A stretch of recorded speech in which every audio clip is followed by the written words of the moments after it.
වහන්සේ විසින් සම්පාදිත අභිධර්ම මාර්ගයේ ග්‍රන්ථය සාකච්ඡා කරන අභිධර්ම පාඩම සමගයි අද 41 වන පාඩම අපිට අද තියෙන්නේ 173 පිටුව මරණෝත්පත්ති චතුස්කය කියන 10 වෙනි පාඩම. ඒකේ මරණ සතර තමයි අපිට තියෙන මුලින්ම සාකච්ඡා කරන්න. අලුත් අය ඇවිල්ලා නැහැ. අර සම්බන්ධ වෙන්න ඕනේ. වෙන කවුරුත් ඇවිල්ලා නැහැ නේ. හරි. අපි පාඩමට යමු කෙලින්ම. ආයුක්ෂය මරණය, කම්මක්ෂය මරණය, කම්මක්ඛය මරණය, උභයක්ඛය මරණය, උපච්ඡේද මරණය කියා මරණ සතරකි. සෑම සත්වයකටම තම තමන්ගේ ජීවිතයේ කෙලවර වන්නේ ඒ මරණ සතරින් එකකට පැමිණෙන්නේ. අනිවාර්යෙන් මරණයටපත් වෙනවා නම් ওই හතරෙන් එකක ආකාරයකට තමයි මරණය සිද්ධ වෙන්නේ. එතකොට අපි බලමු ආයුක්ෂය මරණය කියන්නේ මොකක්ද කියලා. ආයුක්ෂය මරණය. ඒ සත්ත්ව ජාතීන්ට નિયમિત ජීවත් වීමේ කාල පරිච්ඡේදයක් ඇත්තේ. ඇතැම් සත්ත්ව ජාතියක ආයු කාලය ඉතා කෙටිය. අපි දන්නෝනේ සමහර දේ අපේ මිනිස්සු ගත්තාම දැනට අවුරුදු 100ක පමණ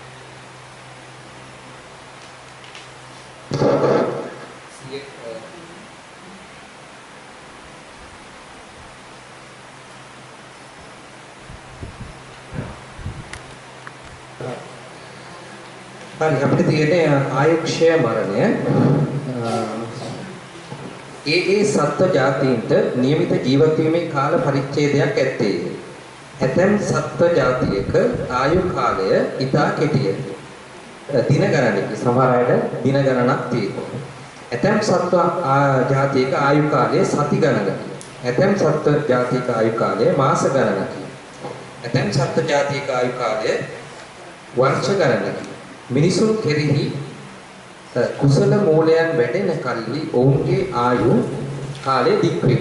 අකුසල මූලයන් වැඩෙන කල්ලි ආයු කාලය කෙටි වේ. ආයු කාලය නියමය වන්නේ මාපියන්ගේ ශරීරවලත් වළඳන ආහාරවලත් කාල ගුණයේ තත්වය අනුවයි. අනේ ඒව මත රඳා පවතින කියන්නේ අපි අයිත් පොඩක් එක බලමු. ඒ සත්ත්ව ජාතීන්ට નિયમિત ජීවත් වීමේ කාල පරිච්ඡේදයක් ඇත්තේ. ඒතර මේකක් තියෙන අපි දන්නේ දැන් මිනිස්සුන්ට සාමාන්‍ය අවුරුදු 100ක පමණ ආයු කාලයක් තියෙනවා. බල්ලෙක් ගත්තොත් සාමාන්‍ය උපරිම අවුරුදු 10ක් වගේ නේ. 10ක වගේ ආයු කාලයක් තියෙනවා. ඒතර සාමාන්‍ය ආයු කාලයක් තියෙන බව අපිට තේරෙනවා. දැන් මේ සාමාන්‍ය බල්ලෙක් අවුරුදු 100ක් ඉන්නේ නැහැ. අපිත් එක්ක ඉන්න බල්ලෙක් එහෙම ඉන්නේ නැහැ. ඇතැම් සත්ත්ව ජාතියක ආයු කාලය ඉතාම කෙටියි. සමහර දවසක් දෙක මතුවෙක් ගත්තොත් තා කුඩා ආයු කාලයක් තියෙනවා. දින ගණන. ඇතැම් සත්ත්ව ජාතියක ආයු කාලය සති ගණනක්. ඊට වඩා වැඩි ගණනක් වෙනවා. ඇතැම් සත්ත්ව ජාතියක ආයු කාලය මාස ගණනක්. ඇතැම් සත්ත්ව ආයු කාලය වර්ෂ ගණනක්. ඒක හරියි. මිනිසුන් කෙරෙහි කුසල මූලයන් වැඩෙන කල්ලි ඔවුන්ගේ ආයු කාලය දික් වේ. කුසල මූලයන් වැඩෙන කල්ලි ආයු කාලය දික් වේ. අකුසල මූලයන් වැඩෙන කල්ලි ආයු කාලය කෙටි වේ. හරි. ආයු කාල නියමය වන්නේ මාපියන්ගේ ශරීරවලත් වළඳන ආහාරවලත් කාල ගුණයේ තත්ත්වය අනුව. ඒකට ඒව මත ආයු කාලය තීරණය වෙනවා. මොනවද? මාපියන්ගේ ශරීරවල ඒ අයගෙන් අපි කියන්නේ ඥාන මට්ටම් නෙමෙයි කියන්නේ. ඥානවත් එක්ක දරුවන්ට ආපු ඒ මව්පියන්ගෙන් ආපු ගුණය. ඊළඟට තමයි වළඳන ආහාර වේලේ ශක්තිය. එතකොට ආහාර වේලේ පෝෂ්‍යදායී ආහාරය නිමිත විද්‍යානුකූලව අපි ගන්නවා නම් ආයු කාලය ඒ නියමිත ආයු කාලය අපිට ඉන්න පුළුවන්. ඒවා හරියට අපි නිවැරදි ආහාර මේ වේල් ගන්න නැත්නම් ඒක නිසා ආයු අඩු වෙනවා. ඊළඟට කාලගුණ තත්ත්වත් මේකට බලපානවා. ඒ අනුව ආයු කාලය වෙනස් වෙනවා. සතියකට ආයු නැති ಜಾතිවල සත්වයන්ගේ ශරීරවල වැඩිමත් දිරා යාමත් සතිය තුළදී සිදුවේ. වැඩිලා පවතිලා නැති වෙලා යනවා. එබැවින් ඔවුහු සතියකට වඩා ජීවත් නොවේ. සියවසක් ආයු ඇති ජාතිවල සත්වයන්ගේ ශරීරවල වැඩිමත් දිරීමත් සියවස තුල සිදුවේ. සියවසකින් ඔබ ඔවුන්ට ජීවත් විය නොහැකිය. අවුරුදු දහසක් ජීවත් වීමට ශක්තිය ඇති කර්මයකින් සියවසක් ආයු ප්‍රමාණය වන මිනිසුන් අතර උපන්නේද ඒ තැනැත්තාට සියවසකට වඩා ජීවත් විය නොහැකිය. කුමක් නිසාද ජීවිතයට ආධාර වන ශරීරයේ සියවසයකදී දිරා යන බැවින්. ඒ කියන්නේ මොකක්ද ඒක තේරුණාද? ඒ කියන්නේ පුණ්‍යෝ.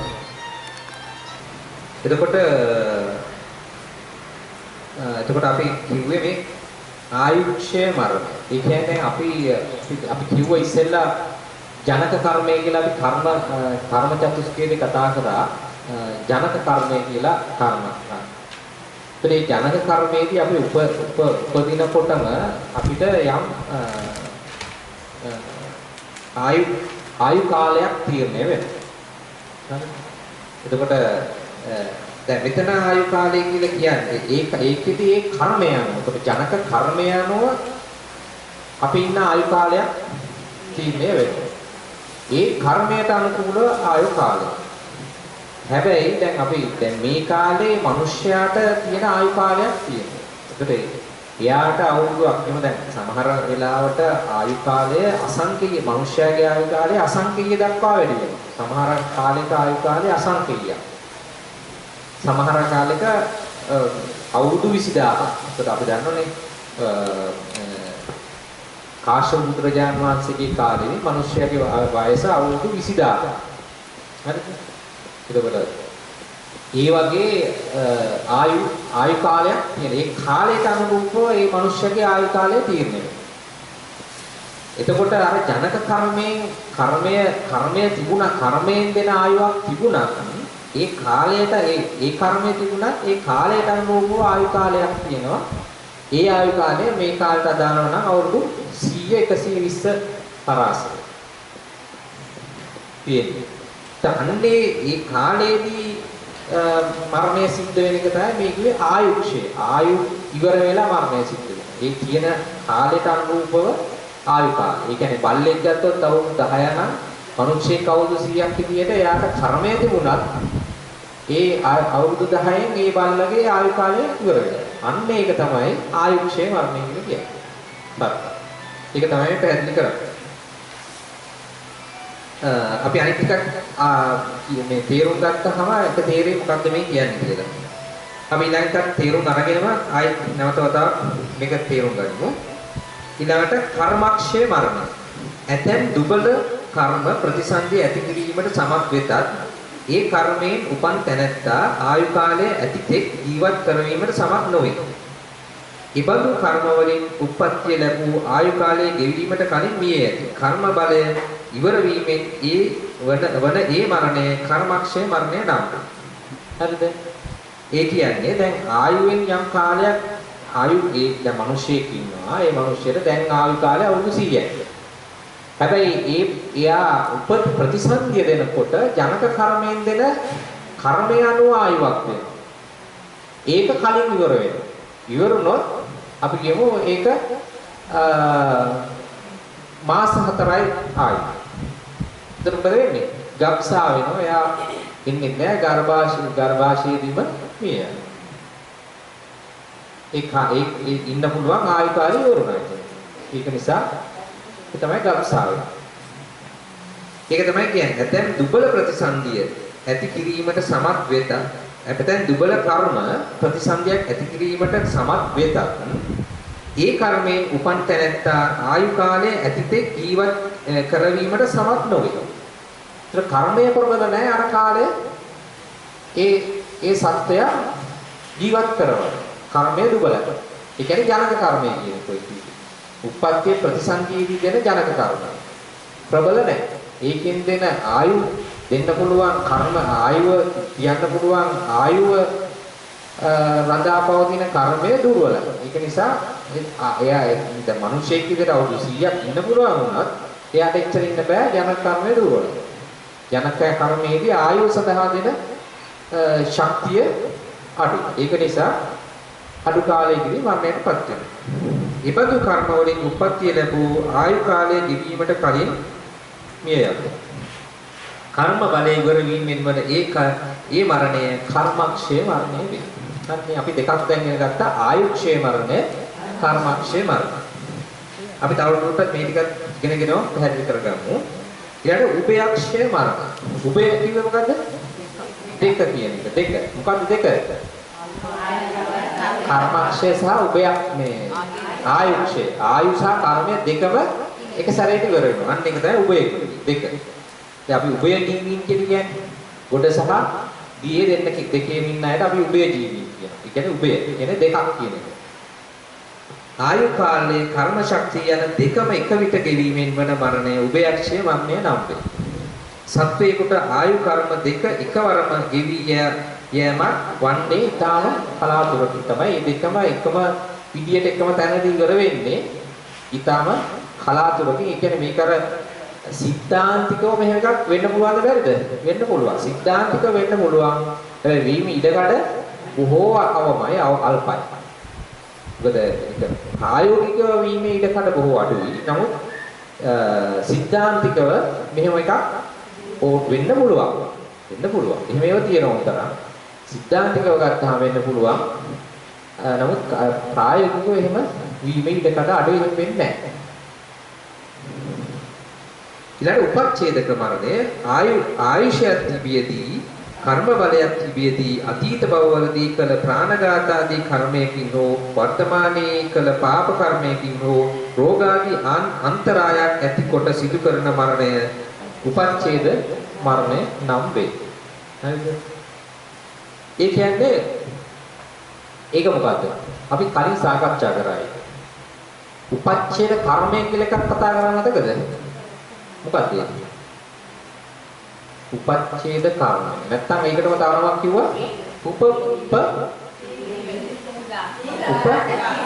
උපඝාතක කර්ම. උපපීඩක නැත්තම් උපපීඩක කියලා කියන්නේ පීඩා කරනවා. මරණ ගන්නෑ. පීඩා කරනවා ඇවිල්ලා මැදදී මතුවෙලා පීඩා කරනවා. ඒක තමයි උපපීඩක නැත්තම් උපපීඩක කිව්වේ. උපඝාතක කිව්වේ මගදී ඇවිල්ලා මරලා දාන. ඒ කියන්නේ මේ පුද්ගලයාට කර්මයක් තියෙන තව කාලයක් ජීවත් වෙන්න ආයුෂක් තියෙන තව කාලයක් ජීවත් වෙන්න හැබැයි මග තියෙනවා වෙනත් කර්මයක් දැන් ඒකෙදි ආයුව තීරණය කරන්නේ කවුද? දැන් ආයුවනේ ගන්නේ මරණයනේ. දැන් මරණයේදී කොච්චර කලක් ඉන්නවද කියලා ආයු කාලය තීරණය කරන්නේ කවුද? ඈ ආයුව තීරණය කරන්නේ කවුද?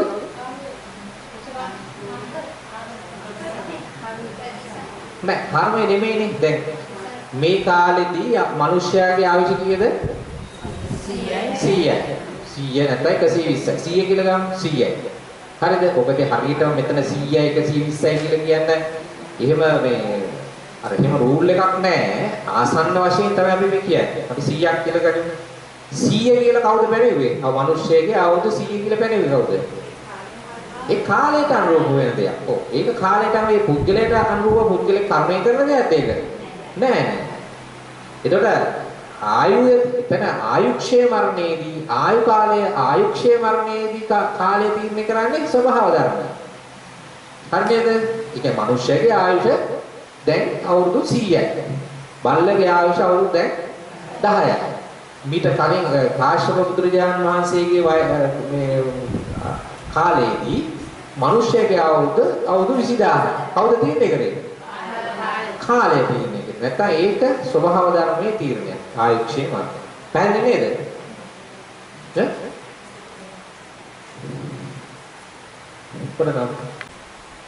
හරි එතකොට අපි කියවනේ ආයුක්ෂය මරණය තීරණය වෙන්නේ ඒක කාලයට අනුරූපව දෙයක්. ආයුක්ෂය මරණය. එතකොට ඒ කාලයට අනුරූපව මිනිස්යාගේ අවුරුදු 100යි කියන එක නැත්නම් අවුරුදු කාශ්‍යප බුදුරජාණන් වහන්සේ කාලේ දැන් අවුරුදු 20000යි කියන එක කාලයට අනුරූප වෙන දෙයක්. එතකොට ඒක කියන එක එතකොට ඒක තමයි ආයුක්ෂය මරණය. ඒ ආයුව ඉවරනකොට මැරෙනවා. හරිද? ඒතර ඒ ආයුව ඉවර වෙනකොට මැරෙන්නේ ඒ ආයු කාලය සම්පූර්ණයෙන් භුක්ති විඳින්න නම් එයාට මොකද වෙන්න ඕනද? එයාට කර්මයෙන් දෙන ආයුෂ ඊට වඩා වැඩි වෙනවද නැද්ද? ඊට වඩා වැඩි වෙන්න ඕන. ඊට වඩා වැඩි වෙන්න ඕන කර්මයෙන් දෙන ආයුෂය නැත්නම් කර්මය 100ට වඩා වැඩි වෙන්න ඕන. හරිද? පැහැදිලි නේද මේක? ඔව්. එතකොට එයාට ජනක කර්මයෙන් දෙන කර්මයේ ශක්තිය අවුරුදු 100ට වඩා වැඩි වෙනවද නැද්ද? දැන් අවුරුදු 100 මේ කාලේ නම් අපිට අවුරුදු 100ක් ඉන්න නම් මේක අර පැටලෙන තැනක් ඒකයි මම පැහැදිලි කරන්නේ. ඒක පැටලෙනවා ආයුෂ්‍ය මරණය මොකද්ද? කර්මක්ෂය මරණය කියන්නේ මොකද්ද කියන එක පොඩි පැටලීමක් එනවා මෙතන. ඒකයි මම මේ පැහැදිලි කරන්නේ. එතකොට දැන් එයාට ආයුෂ්‍ය මරණයේදී උපරිම ආයු කාලය විඳින්න නම්, ඒ කියන්නේ මේ කාලේ නම් අවුරුදු 100ක් ඉන්න නම් එයාට කර්මයෙන් දෙන ආයු කාලය ඊට වඩා වැඩි වෙනවද නැද්ද? ඊට වඩා වැඩි වෙන්න ඕන අනිවාර්යයෙන්. නැත්තම් එයාට එච්චර ඉන්න බෑ. හරිද? ඊට අමතරව තව මොනවද තියෙන්නේ? එතකොට එයාට ආයු කාලයක් ඊට වඩා වැඩියෙන් තියෙනවා. ඊට අමතරව අවුරුදු 100 ඉන්න නම් මවගේ සහ පියාගෙන් එන ශක්තිය තේරුණාද? ඥානමය බලය ශක්තිය තියෙන්න ඕන. තව මොනවද? ආහාර නිවැරදි ආහාර රටාවට අරගන්න ඕන. ඒ වගේම ශරීරයට විෂ වෙන දේවල් වලින් වැළකෙන්නත් ඕන. ඒ ශක්තිය දෙන්න ඕන. ඊට අමතරව සුදුසු කාලය ගුණය සහ දේශ ගුණය පවතින තැනක ජීවත් වෙන්න ඕන. ඒත් ඒවා සම්පාදනය වුණොත් එයාට පුළුවන් අර ආයු කාලය උපරිම කුට්ටි. හරිද? අන්න ඒක මොකද්ද? ආයුෂේ මරණය. හරි? ආයු ඉවර වෙලා ඒ කියන්නේ ඒ ආයුෂේ මරණය කියන්නේ එයා ඒ කාලෙද අනුරූපව ඒ සත්ව ජාතියට මිනිස්සේ නම් මිනිස්සේ සත්වයේ නම් සත්වයේ ඒ උපරිම ආයුව භුක්ති විඳිනවා. ආයුක්ෂය මරණ. නියමිතම කාලයේ ආයු වලද. හරිද? ඒක තමයි ආයුක්ෂය මරණ. කර්මක්ෂය මරණය කිව්වේ යම් ආයු කාලයක් යාට ආයු ඒ කාලයට අනුරූපව තියෙනවා. නමුත් එයාගේ කර්මයෙන් දුන්න ආයු කාලය ඊට වඩා අඩුයි. ඊට වඩා අඩු නිසා අර කාලේ ඉන්න කලින් එයා මරණයටපත් වෙනවා. මොකද ජනක කර්මයේ දෙන්න ශක්තිය නැමදි. කර්මය මදි. හරිද? ප්‍රතිසන්දියෙන් දෙන ආයු කාලය අඩුයි. කර්මයෙන් දෙන ආයු කාලය අඩුයි. පැහැදිලි නේද? ඒක නිසා අන්න ඒකට මොකද කිව්වේ? කර්මක්ෂය මරණය. ඒක කර්මක්ෂය මරණය. උභයක්ෂය මරණය කියලා කිව්වේ අර ආයුවෙන් දෙන ඒ කාලයට අනුරූපව දෙන ආයු කාලයයි කර්මය එතෙන්දිම ඉවර වෙනවා. දෙකම එක තැනදීම ඉවර වෙනවා. තේරුණාද? ඒක අර ප්‍රායෝගිකව උභයක්ෂය මරණය කියන එක සිද්ධ වෙන ඉඩකඩ බොහෝ අඩුයි. ඉඩකඩ බොහෝ අඩුයි. සිද්ධාන්තිකව එහෙම එකක් තියෙන්න පුළුවන්. තියෙනවා. එහෙම එකක් තියෙනවා. නමුත් ප්‍රායෝගිකව එහෙම එකක් වීමේ ඉඩකඩ බොහෝ අඩුයි. ඊළඟට උපච්ඡේද මරණය කියන්නේ එයාට ආයු කාලයක් තියෙනවා, කර්මයක් තියෙනවා. ඒ මුළු ආයු කාලයම වළඳන්න. හැබැයි ඊට ඒ අතරේදී එයාට මතුවෙනවා උපඝාතක කර්මයක්. කලින් කරපු කර්මයක විපාකයක් මතුවෙලා එයා මදදී ඝාතනය කළා දානවා. ඒක වෙන කර්මයක ප්‍රතිඵලයක් නැත්නම් වෙන කර්මයක් මගින් තමයි කරන්නේ. දැන් උපඝාත කර්මය කියලා අපි ඒක මැදදී මතුවෙන වෙනත් කර්මයක්. හරි නේද? දැන් මේ හතර පැහැදිලිද? දැන් අපි මේකට අර උපමාවකින් පැහැදිලි කරගන්න කොහොමද? අපි දන්නේ අර පහන් නේද? පහන් වැටිය පහනක් නිවෙනකොට නිවෙන්න පුළුවන් ආකාර කීයක් තියෙනවද? හතරක් තියෙනවා. කොහොමද මේ නිවෙන්න පුළුවන්? එකක් තමයි පහන් තිරය. පහන් වැටිය ඉවර වෙලා නිවෙනවා. පහන් වැටි ඉවර වෙනවා කියන්නේ මොන වගේ එකක්ද? ආයුක්ෂය මරණය. ආයුක්ෂය මරණය කිව්වේ පහන් වැටියනේ. එයාට මේ පහන් වැටියේ දිගටනේ තීරණය වෙලා තියෙන්නේ මේ පහනපත් වෙන කාලය නේද? පහන් වැටිය තමයි තීරණය කරන්නේ කොච්චර කාලයක් මේකපත් වෙනවද කියලා. පැහැදිලිනේ? ඒක හරියට ආයුක්ෂය මරණය. ඒ කාලයට අනුරූපව ස්වභාවිකව දෙන අර දිගක් දීලා තියෙනවා. ඒ දිගේ පත් වෙන ඉවරන ගමන් කොහොමද දිවෙනව ඒක? එතනින් එහාට තෙල් තිබුණා කියලා පත් වෙන්න පුළුවන්ද? බෑ. හරිද? ඊට පස්සේ ඒකේ පහන් මේ වැටිය තියෙන නැත්තම් තිරේ තියෙනවා. හැබැයි තෙල් ඉවර වෙනවා. තෙල් කිව්වේ මොන වගේ එකක්ද? කර්මය. කර්මය අර වැටිය තියෙනවා තව. හැබැයි කලින් තෙල් ඉවර වෙලා පහන ඉවර. හරි අන්න ඒක මොකද්ද? කර්මක්ෂය මරණය. ඒක තමයි කර්මක්ෂය මරණය කියන්නේ. ඒතර සමහර වෙලාවක මේ වැටියක් ඉවර වෙලා තෙලුත් ඉවර වෙනවා එකම වෙලාවක. එකම වෙලාවෙ දෙකම එකට ඉවර වෙනවා. ඒක මොකද්ද? උපයක්ෂය මරණය. හරිද? කර්මයයි වැටියයි නැත්නම් ආයුෂයි දෙකම ඉවර වෙනවා එකට. ඒක උපයක්ෂය මරණය. ඊට පස්සේ උපච්ඡේද මරණය කියන්නේ මොකද්ද? තෙලුත් තියෙනවා, තිරෙත් තියෙනවා. පහනේ කොහොමද? හුලඟක් ඇවිල්ලා ඒක වෙනත් ප්‍රභවයක්. ඇවිල්ලා හුලඟක් ඇවිල්ලා පහනේ. ඒක මොකද්ද? පච්ඡේද මරණය. හරි නේද? ඒක තමයි අරකෙදි මොකද්ද? උපච්ඡේද මරණය නැත්නම් අපි උපඝාතක කර්මය තමයි එක කරන්නේ. හරිද? ඊළඟ උපච්ඡේද මරණය අකාල මරණය. අකාලයේම තමයි මරණය කරන්නේ උපච්ඡේද මරණය. ඒ කර්මයෙන් පමණක් නොව තවත් බොහෝ හේතුන්ගෙන්ද සිදුවන්නකි. ජීවිතේ ඉදා දුබල එකකි. කර්මයක් දුබල එකකි. ආහාර පාන ආදී උපකාරයේ නොලදහොත් ආරක්ෂාව නොසලසුනහොත් කර්ම ශක්තිය පමණක් ජීවිතේ පැවැත්විය හැකි නොවේ. ජීවිතයේ පවත්නේද අන්තරාය මැදයේය. ශරීරයේ ඇතුළේමද බොහෝ ජීවිත නාශක හේතුන් නැත්තේ. ශරීරයෙන් පිටත සත්වයා වටේට ජීවිත නාශක හේතුන් පිරී ඇත්තේ. ඒ හැම එකකින්ම අකාල මරණය සිදුවිය හැකිය. දැන් මේක කියනවා දැන් ඉතින් දැන් අර අපි ඉස්සෙල්ල කිව්වා වගේ අර මුළු කාලයම ඉන්න නම් අර ඒ කාලයට අනුරූපව මවගෙන් සහ පියාගෙන් එන ශක්තිය ඕන ආහාර පාන හරියට ඕන ඊට අමතරව කාල ගුණය දේශ ගුණය ඒව ඕනනේ.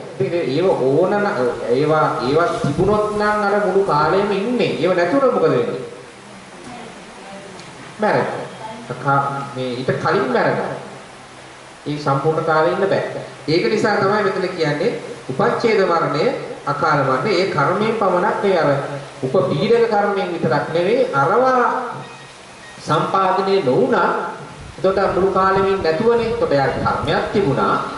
එතකොට යාගේ ආයුෂක් තිබුණා. හැබැයි කලින් මැරුණා. හරිද? එහෙම වෙන්න පුළුවන්. එතකොට ඒක තමයි මේ කියන්නේ. එහෙම වෙන්න පුළුවන්. ඒ උපපීඩක කර්මයට අමතරව අර හේතු නිසා වෙන්න පුළුවන් කියලා කියනවා. එතකොට මෙතන හැබැයි පොඩි අපිට පොඩි ගැටලුවක් එනවා නේද? මොකද ගැටලුව? හැමතිස්සෙම අපි සත්‍යයාගේ උපත සත්‍යයා මේ කර්මයෙන් ඉපදිලා කර්මයෙන් මිය යන කියන්නේ නේද? සත්‍යයා කියන්නේ කර්මයෙන් ඉපදිලා කර්මයෙන් මිය යනවා. එතකොට කර්මයෙන් ඉපදෙන බව හරිද? ඉපදෙන්න නම් මොකද වෙන්න ඕනද?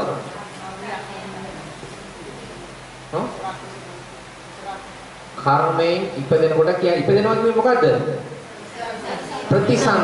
ප්‍රතිසන්දිය ලැබෙනවා. ප්‍රතිසන්දි චිත්තය කියලා ගනිමු. ප්‍රතිසන්දි චිත්තය උපද්දන්න ඕන නේද? ප්‍රතිසන්දිය චිත්තය ඇති වෙන්නේ මොකක් නිසාද? මොකකේ? චිත්තය කියලා කියවොත් හරිද? ප්‍රතිසන්දි චිත්තය ඇති වෙන්නේ මොකක බලයෙන්ද? මොකක ප්‍රතිඵලයක්ද? මරණාසන්න චිත්ත වීතිය. නේද? මරණාසන්න චිත්ත වීතිය ප්‍රතිඵලයක් නේද ප්‍රතිසන්දි චිත්තය? එහෙමද? තෝ. ඒතර මරණාසන්න චිත්ත වීතියට අරමුණ වෙන්නේ මොකද්ද? කර්මය, කර්ම නිමිත්ත, ගති නිමිත්ත. කර්මය, කර්ම නිමිත්ත, ගති නිමිත්ත. එතකොට ප්‍රතිසන්දිය දුන්නේ ප්‍රධානත කර්මය කියන්නේ කොහොමද කර්මය? හරි. කර්ම නිමිත්ත කියලා කියන්නේ කර්මයක් කරන්න උපකාරී වූ යම් දෙයක් නේද? ඒකත් කර්මයේම කොටසක් නේ. ගති නිමිත්ත කිව්වේ ඒ කර්මය අනුව ඉදිරියේදී ඉපදින තැනක යම් ලක්ෂණයක් තමයි ගති නිමිත්ත කිව්වේ. ගතිය කියලා කිව්වේ ඊළඟ ප්‍රතිසන්දිය කියන්නේ ප්‍රතිසන්දිය වෙන ස්ථානයේ යම් ලක්ෂණයක් තමයි පෙන්වුම් කරන්නේ මේ ගති නිමිත්ත. ඒතර ඊළඟ තැන තීරණය වෙන්නේ මොකද්ද? කොතනින්ද? ආයි කර්මයෙන්. ආයි කර්මයෙන්. ඒතකොට අපිට තේරෙනවා ප්‍රතිසන්දිය නැත්නම් උපන්නේ කර්මයෙන් බව කර්මයෙන් ඉපදිලා කියන එක තේරෙනව නේද? හරි නේද? එතකොට මිය යනවා කියන කාරණයක් වෙන්නේ මිය යනවා කියන්නේ මොකද්ද? වෙනම කිව්වොත්. අපි අභිධර්මයෙන් කිව්වොත් මිය යනවා කියන්නේ මොකද්ද? චුතිචිත්තය ඇති වෙනවා. ඒතර චුතිචිත්තයට හේතුව මොකද්ද? චුතිචිත්තයට හේතුව මොකද්ද? චුතිචිත්තේ උපන්නේ කොහොමද? මොන වර්ණාසන චිත්ත විදියෙන්ද? ඊට කලින් භවයේ කර්මාසන්න චිත්ත විදියෙන්නේ මතකද? මතකද? පෙර භවයේ මරණාසන්න චිත්ත විදිය. මතක නේද? දැන් මේක හරි වැදගත් තේරුම් ගන්න එක. අපි කියමු මෙන්න එක භවයක්. මේ අපේ වර්තමාන භවය, මේ අතීත භවය. මේ වර්තමාන මේ අතීත මේ අනාගත. හරිද? එතකොට මෙතන තමයි චුති චිත්තය. මෙතන මරණාසන්න චිත්ත වීතිය. මෙතන ප්‍රතිසන්දි චිත්තය. ප්‍රතිසන්දි චිත්තය. එතන මෙතනත් ආයේ මොකද්ද? ප්‍රතිසන්දි චිත්තය. මෙතන චුති චිත්තය.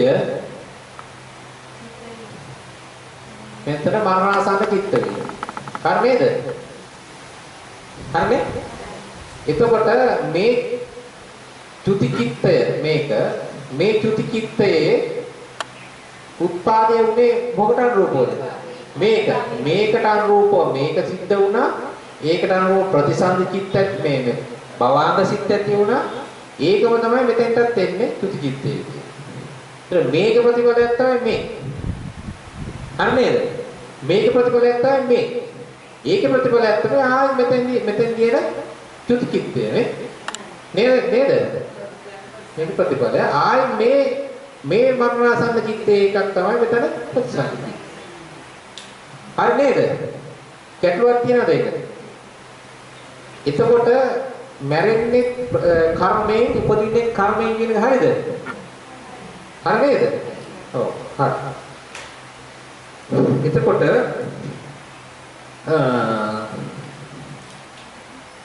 මෙතන පොඩ්ඩක් අපහැදිලි තැනක් තියෙනවා. උපච්ඡේද මරණය අකාල මරණය ඒ කර්මයෙන් පමණක් නොව තවත් බොහෝ හේතුන්ගෙන්ද සිදුවන්නකි.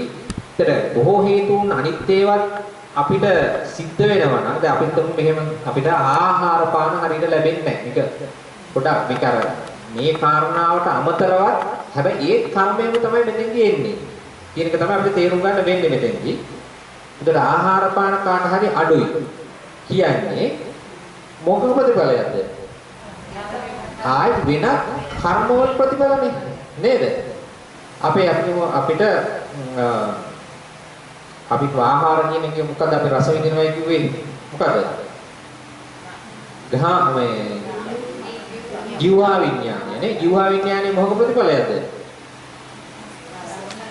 ඔව් විපාකයන්නේ. ජීවා විඥානේ කිව්වේ මොකද්ද? ජීවා විඥානයේ කිව්වේ ඒක විපාකයක්. ඒක විපාකයක් නම් කලින් සිතක මේ ප්‍රතිපාකයක් නේ. කලින් කුසල් හෝ අකුසලයක විපාකයක්. ඒකට අපිට ආහාර ලැබෙනවද නැද්ද කියන එක අපි උපදින්නේ හොඳ තැනකද නරක තැනකද නැත්නම් පරිසරයේ හොඳ තැනකද නරක තැනකද කියන එකද අපේ මව පියා මේ ශක්තිවන්ත තැනක කියන්නේ ශක්තියක් තියෙන තැනක අපි උපදිනවද නැත්ද දුර්වල තැනකද උපදින්නේ මේ හොඳ තැනකද උපදින්නේ කියන එක සියල්ල කර්මයෙන් තීරණය කරන්නේ. කර්මයේ තීරණය කරන්නේ. ඒ වගේ ප්‍රතිඵල තමයි. ඒකට මේ අනිත් ඒවා කෙලින්ම අර කියන කර්මවල ප්‍රතිඵල නොවුනට ඒවා කර්මවල ප්‍රතිඵල විදිහට තමයි අපිට තේරුම් ගන්න වෙන්නේ. අපි ඒක පොඩි හරියටම නොවැටෙන කාරණා ටිකක් තියෙනවා.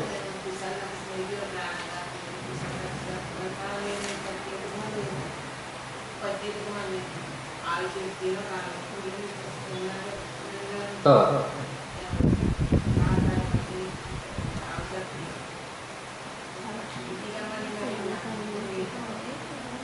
ඔව් දැන් හිටි ගමන් මරනවා කියන්නේ දැන් ප්‍රතිපලයක්. ඔව් දැන් එයාට දැන් වේදනාවක් එනෝනේ. අපි දැන් වෙඩි තිව්වා. වෙඩි තිව්වම වේදනාවක් එනවා. මොකද වේදනාව කිව්වේ? නෑ වේදනාව නෑ වේදනාව ඒ වේදනාව නෙමෙයි කියන්නේ. එයාට වෙන කැක්කුම මොකද්ද? නෑ. සිත. මොන සිතද? නෑ. වේදනාවක් දැනනවා කියලා කියන්නේ කාය විඥානය. හරි නේද? එයාට පද වේදනාව වදින වෙදිමක් කියලා වැදිනවා. වේදනාවක් එනවා. මොකද්ද මේ? කාය විඥානය. මොන කාය විඥානයද? දුක්ඛ සහගත කාය විඥානය. දුක්ඛ සහගත කාය විඥානය මොකද ප්‍රතිඵලයක්ද? විපාක සිත මොකේද? නෑ අහේතුක සිත හයේ විපාකයනේ. ඒක උපැද්දේ මොකින්ද? අකුසල් සිත් වලින්. අකුසල් සිත් 12 නේද උපද්දන්නේ මතකද? අර අකුසල විපාක කීයක් තියෙනවද? අකුසල විපාක 7යි. අකුසල විපාක 7යි. 7න් එකක් නේද මේ දුක්ඛ සහගත කාය විඥානය කියන්නේ. ඒ 7 මොහොක ප්‍රතිඵලයක්ද? අකුසල 12 ප්‍රතිඵලයක්. මතකයි නේද? දැන් අහේතුක විපාක කීයක් තියෙනවද ඔක්කොම? අහේතුක විපාක ඔක්කොම කීයද? අහේතුක සිත් කීයද ඔක්කොම? 18යි. අහේතුක විපාක කීයද 18න්?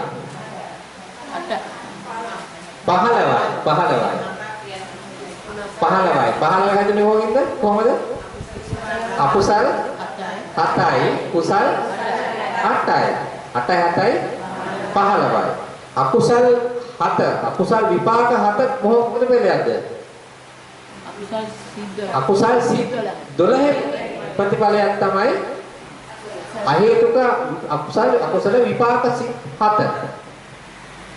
තොර කුසල විපාක අහේතුක කුසල විපාක සිත් 8 මොකද ප්‍රතිඵලයක්ද? මහා කුසල් 8. මහා කුසල් 8 උත්පාදනය තමයි අහේතුක කුසල් 8. දැන් දෙකේම 8න් වෙන්න පුළුවන්. දැන් මෙහෙමයි කුසල් මහා කුසල් 8න් දෙවිදියකට විපාක දෙනවා. අහේතුක විපාක 8යි, සහේතුක විපාක 8යි. විපාක 16ක් දෙනවා ඒක. හරි නේද? මේ කලින් පාඩම කලින් කරපු ඒවා මේ මතකයි නේද? එතකොට අකුසල් සිත් 12න් විපාක කීයක් දෙනවද ඔක්කොම? අකුසල් සිත් 12න් 7යි. ඒ 7 කොහෙද තියෙන්නේ? අහේතුක විපාක සිත් 7. අහේතුක අකුසල විපාක සිත් 7 තමයි මේ කලින් පාඩම මේ මුලින්ම මුලව කරපු පාඩම් මේවා. හරිද? නැවත කියනවා. අයිත් කියනවා. අයිත් අහගන්න. මේක වැදගත්. මේව තේරුම් ගන්න තාම වැදගත් මේවා. දැන් අපි කිව්වනේ දැන් අකුසල් සිත් 12න් අකුසල් සිත් 12 වෙන්නේ අපි ඒ අකුසලේ කරනකොට ඇති වෙන සිත තමයි අපි සතෙක් මරනකොට ඇති වෙන සිත තමයි අකුසල සිත. හරිද? හැබැයි ඒකේ විපාක දෙන්නේ ඒකෙන්ම දේශිතෙන්ම විපාක දෙන්නේ. දැන් ඒකෙන් උත්පාදනය කරන ඉදිරි චිත්තසංතානය වෙන සිතක්. ඒ සිත තමයි ඒකට අපි කියව විපාක සිත් කියලා. අරකින් තමයි අරකේ ශක්තියෙන් උත්පාදනය කරන විපාක සිත. හරිද? එහෙම විපාක සිත් 7ක් අර 12න්ම වෙන්න පුළුවන් 7ක් තියෙනවා. අන්න ඒ 7 එන්නේ අහේතුක සිත් වල. අහේතුක සිත් අහේතුක අකුසල විපාක සිත් 7ක් වෙනවා. අර 12න් උපද්දන එතකොට විපාක සිත් 7ක් උපද්දන. හරිද? ඒ වගේම අපි කුසල් කරනකොට අර කුසල් සිත් 8ක් තියෙනෝනේ. ඒක තමයි මහා කුසල 8 කිව්වේ. නැත්නම් කාම සෝබන සිත් 24 තියෙන කුසල් 8යි විපාක 8යි ක්‍රියා 8යි. ක්‍රියාට රහතන් වහන්සේලාට වෙන්නේ අපි ඒක අපිට වෙන්නේ නැහැ. ඒකවල වෙන්නේ ඒතර ඒ කුසල් 8 කරාම එක පැත්තකින් අපිට දෙනවා අහේතුක කුසල විපාක 8ක්. ඒ යට තියෙන්නේ අහේතුක සිත් තුළ. ඒ වගේම සහේතුක විපාක 8ක් දෙනවා. ඒව තියෙන්නේ කාමර මහා විපාක 8ක්. හරි නේද? එතකොට කුසලයක් කරාම අපිට 16ක් හම්බ වෙනවා. අකුසලයක් කරාම 7යි හම්බ වෙනවා. හරි නේද?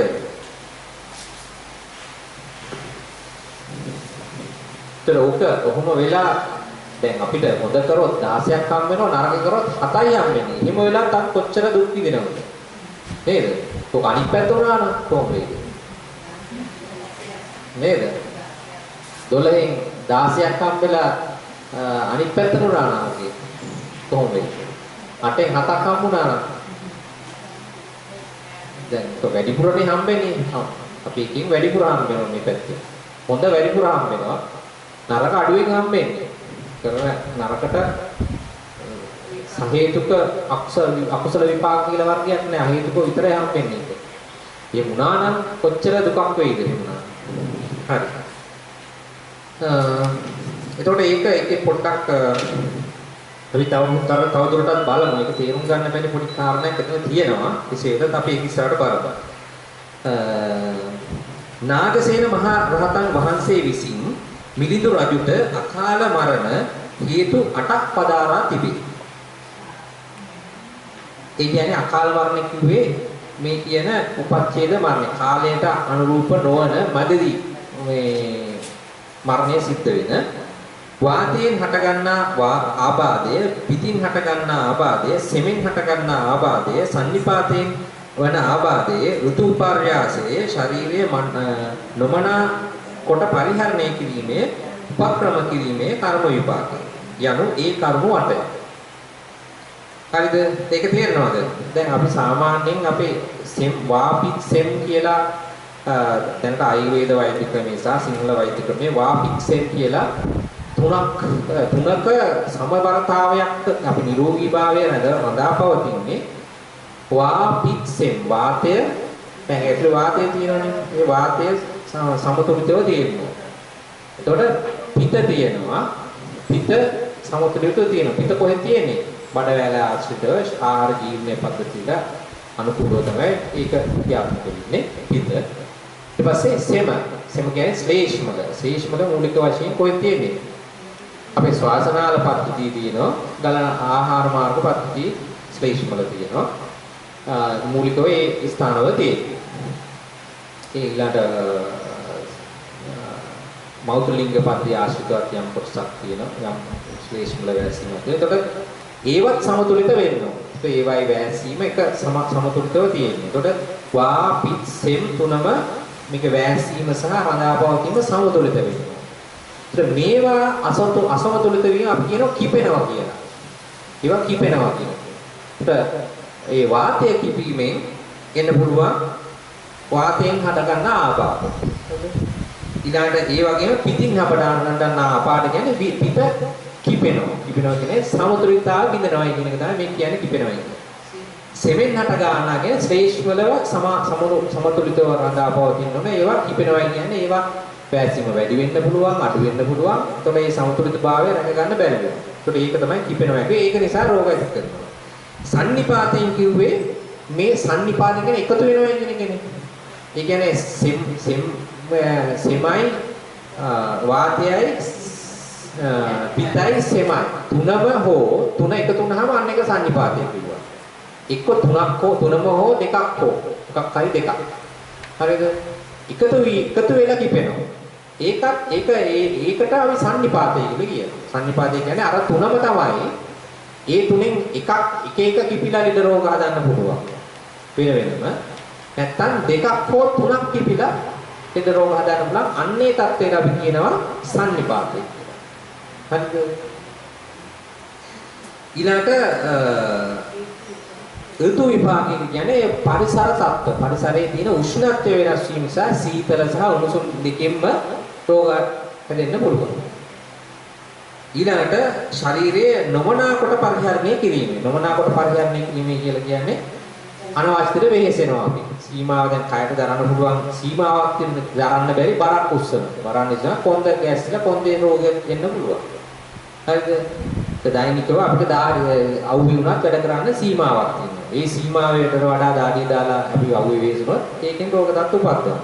ඒත් අපි දැනගන්න ඕන අපේ ශරීරය භාවිතා කරන්න පුළුවන් සීමාවකට ඒවා අපි ගලප ගන්න වෙනවා අපිට තමන්ගේ වයස අනුව, තමන්ගේ පෝෂණ මට්ටම අනුව, තමන්ගේ රෝගී තත්ත්ව තියෙන ඒව අනුව තමයි අපිට දෛනික වැඩ ටික සකස් කරගන්න වෙන්නේ.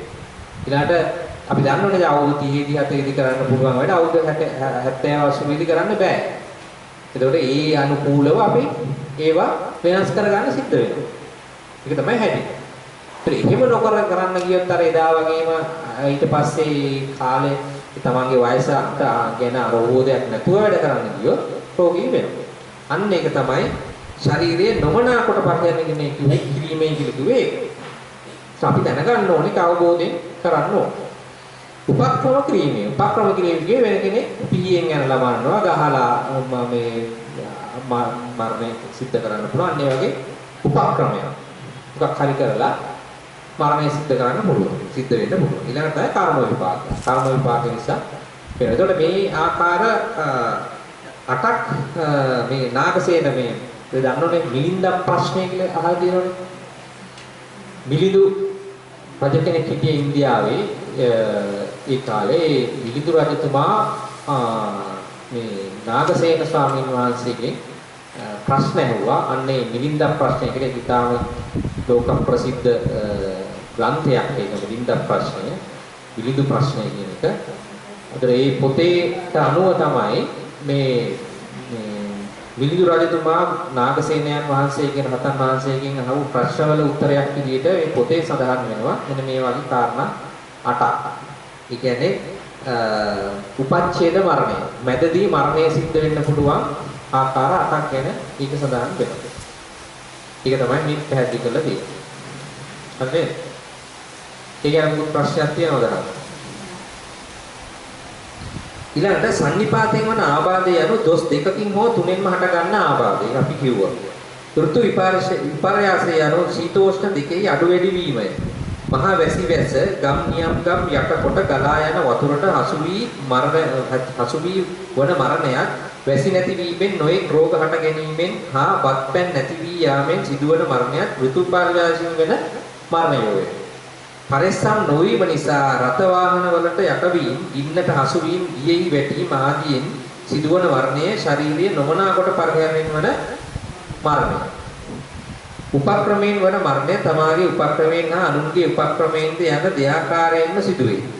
ඇතැම්හු විෂ පානය කිරීම, බෙල්ලේ වැරදා ගැනීම, ගියට පැනීම, දුම්රියට බෙල්ල තැබීම ආදිය කොට විය යති. ඒ මරණය තමාගේ උපක්‍රමයෙන් සිදුවන මරණය. සර්පයන්ගෙන්ද, ඡණ්ඩ මෘගයන්ගෙන්ද, අමනුෂ්‍යයන්ගෙන්ද, යුද්ධයෙන්ද, සොරුන්ගෙන්ද, සතුරන්ගෙන්ද, රජුන්ගෙන්ද වන මරණය පරෝපක්‍රමයෙන් වන මරණය. ඒකට ඒකත් තමන් කරා වෙන්නත් පුළුවන්. පරෝපක්‍රමයෙන් කියන්නේ වෙන කෙනෙක් කරලා වෙන්නත් පුළුවන්. නිසා වෙන්නත් පුළුවන්. අතීත භවවලදී කළ ප්‍රාණඝාත ආදී කර්ම නිසා වර්තමාන භවයේම කළ කර්ම නිසා ඇතැමු මැරෙනවා. එය කර්ම විපාකයෙන් වන මරණය. සියල්ලම කර්මයෙන් වන්නේ යයි ගැනීම මිත්‍යා දෘෂ්ටියකි. කර්මයෙන් මරණය සිදු වන්නේද වාතෝ කෝපාදිය ඇති කිරීමෙන්. ඉබෙවින් අකාලයේ කෙනෙකු මල හොත් එය කර්මයකින් වූවක්ද අනික් හේතුකින් වූවක්ද කියා නොදත හැකිය. එතකොට අපිට අතට මේක කියන විදිහට එතකොට මරණය අපි සම්පූර්ණ වෙලා සිද්ධ වුණ මේ මගදී අතරමඟදී මරණයක් සිද්ධ වීම හරියටම අපිට පැහැදිලි කරගන්න බෑ.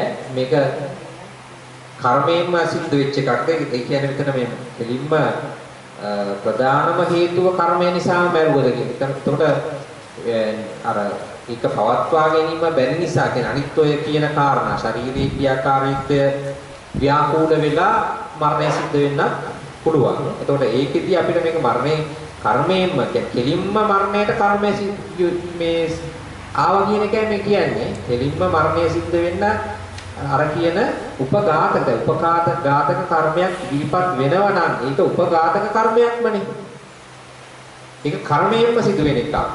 හැබැයි දැන් මේ කියන දේවල් වෙලා නමුත් ඝාතනය වෙන්න නෙමෙයි අනික් කර්ම බලපාන්න පුළුවන්. හැබැයි ඒක උපඝාතක කර්මයක් නෙමෙයි.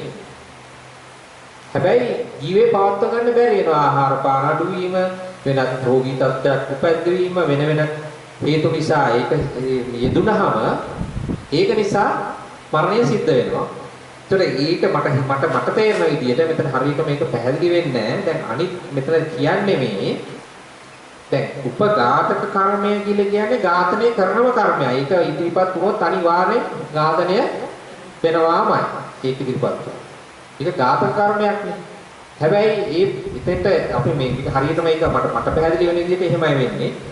නමුත් අනිත් ඒවා එයාට රෝගී තත්ත්ව උපද්දන වෙනත් කර්ම අනුව එයාගේ රෝග තත්ත්ව උපද්දනවා. හැබැයි ඒව උපඝාතක කර්මද නැද්ද? ඒව උපඝාතක කර්ම නෙමෙයි. තේරුණාද? හැබැයි ඒව යෙදෙනකොට මේ ජීවේ පවත්වන්න බැරි වෙනවා. ශරීරයේ නිවැරදි විදියට පවත්වන්න බැරි වෙනවා. අන්න ඒක නිසා මරණය සිද්ධ වෙනවා. හරිද? අන්න ඒවා ඒකෙන් තමයි කියන්නේ කෙලින්ම මේ උපඝාතක කර්මයම නෙවෙයි මරණය සිද්ධ වෙන්නේ. වෙනත් හේතු තියෙන හැබැයි වෙනත් හේතු වෙන්නත් වෙනත් කර්ම යෙදෙනවා කියන එක තමයි අපිට තේරුම් ගන්න වෙන්නේ.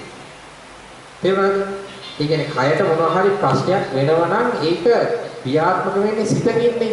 ඒ සිත හැමතිස්සෙම විපාක සිතක්. අකුසල විපාක සිතක්. ඒකයි. ඒ විදිහට තමයි අපිට තේරුම් ගන්න එක තවදුරටත් අපි ඉස්සරහට තවදුරටත් පැහැදිලි කරගන්න පුළුවන් විදිහට. හරි. ඊළඟ එක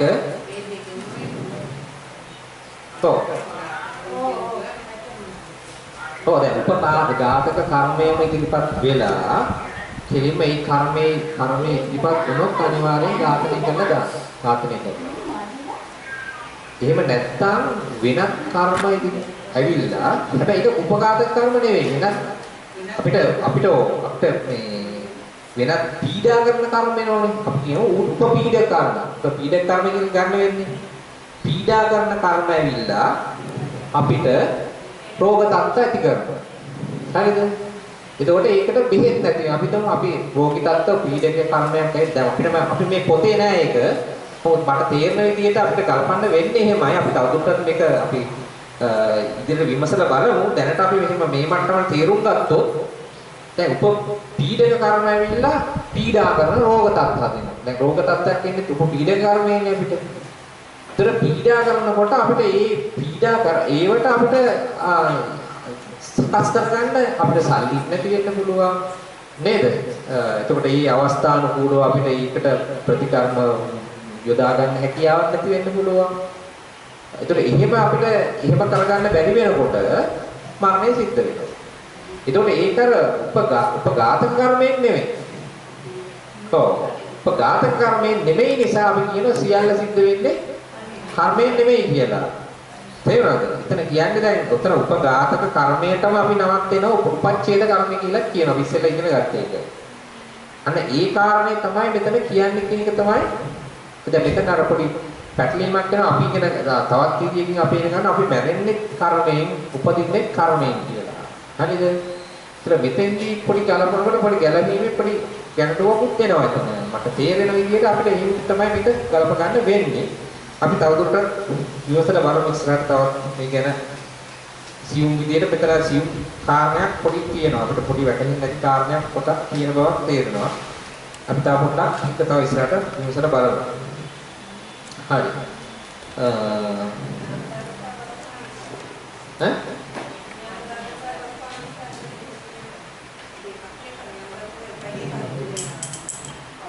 දැන් මම කියන්නේ දැන් අපි හිතමු දැන් කෙනෙකුට අපි හිතමු ආහාර ලැබුන්නේ නැහැ. ඒකට එයාට ආහාර ලැබෙන්න නම් කර්මයක ප්‍රතිඵලයන් ආහාර ලැබුණේ නේද? කම්මය එයාට ඒක තමයි එයා දැන් නරක ප්‍රදේශයක යා අපි කියමු සීතල ප්‍රදේශයක යා උපදිනවා. එහෙම උපදින්නේ ඒ ප්‍රතිසන්දිය දෙනකොට ඒව සියල්ල කලපිල තමයි උපදින්නේ. තේරෙනවද? අපි ප්‍රත්‍යන්ත ප්‍රදේශයක ඉපදුනා කියන්නේ කෙනෙක් දැන් අපි කියමු සෝපාක සුනීත සෝපාක අඩු කුලයක උපදුනා. ඒක කර්ම ප්‍රතිඵලයක් නේ. නේද? එතකොට අපි දන්නවා සාරි අශෝකමාලා සචෝකමාලා පහත් කුලයක ඉපදුනා. ඒක පැහැදිලිවම කර්ම ප්‍රතිඵලයක් කියලා අපි කියනෝනේ නේ. අපි ඉගෙනගෙන තියෙනෝනේ. ඒතර ඒවා ඒ තන උපදින්න කර්මය ගැලපිලා තමයි එන්නේ. ඒතර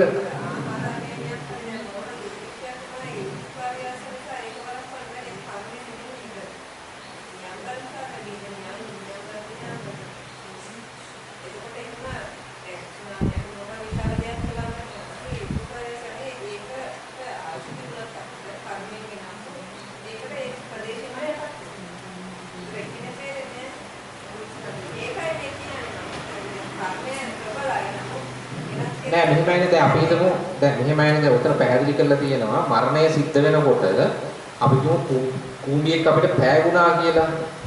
ඒ පෑගුණා අනිවාර්යෙන් එයාගේ මරණාසන්න චිත්ත වීතිය සිද්ධ වෙලාම තමයි මරණය සිද්ධ වෙන්නේ. හරි ක්ෂණයයි අපි පෑගුණා මේ මොහොතේ එයා කිසිම මේකට ටක් ගාලා මොහොතකින් පෑගෙනවා අපිට. නමුත් මේ ඊළඟ ප්‍රතිසන්දි චිත්තය දෙන්න බෑ කොයි වෙලාවකවත් මරණාසන්න චිත්ත වීතිය වෙන්නේ නැතුව. ඒක තමයි මේ චිත්ත නියාම ධර්මයේ ක්‍රියාව. ඒක අනිවාර්යෙන් වෙනවා. ඒක යාගේ හදිස්සිය මරණය සිද්ධ වුණයි කියලා ඒ චිත්ත නියාම ධර්මයේ නොවියන්නේ නැහැ. ඒතකොට සුනාමි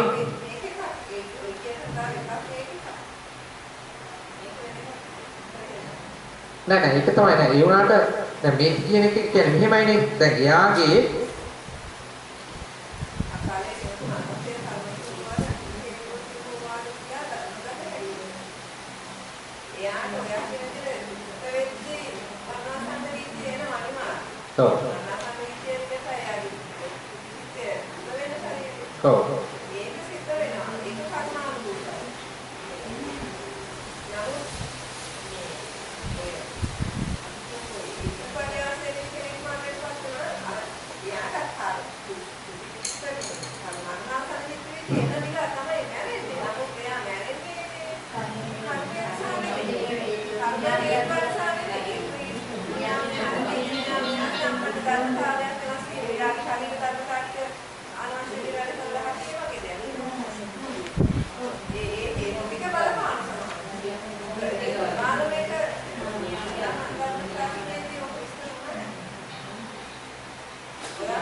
නෑ ඒක හරි.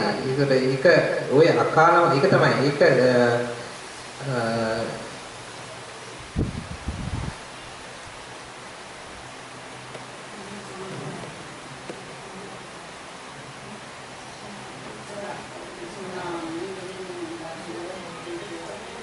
නෑ මම ඒක තමයි දැන් මෙහෙමයි සුනාමියකදී හසු වෙලා සුනාමියකදී ඒ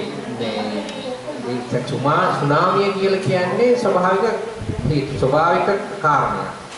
හැබැයි ඒකට අදාළව යම් පුද්ගලයෙක් මැරෙන වෙලාවේදී එයාගේ යම් කර්ම ශක්තියක් බලපානවා කියන එක තමයි මම කියන්නේ. හරිද?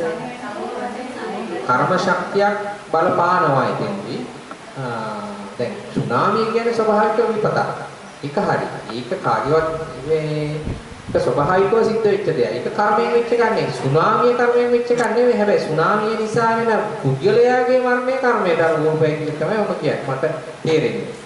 ඒකයි මම කියන්නේ සුනාමිය කියන්නේ සුනාමිය ඊට පස්සේ නාය වෙන්න පුළුවන්. ඒවා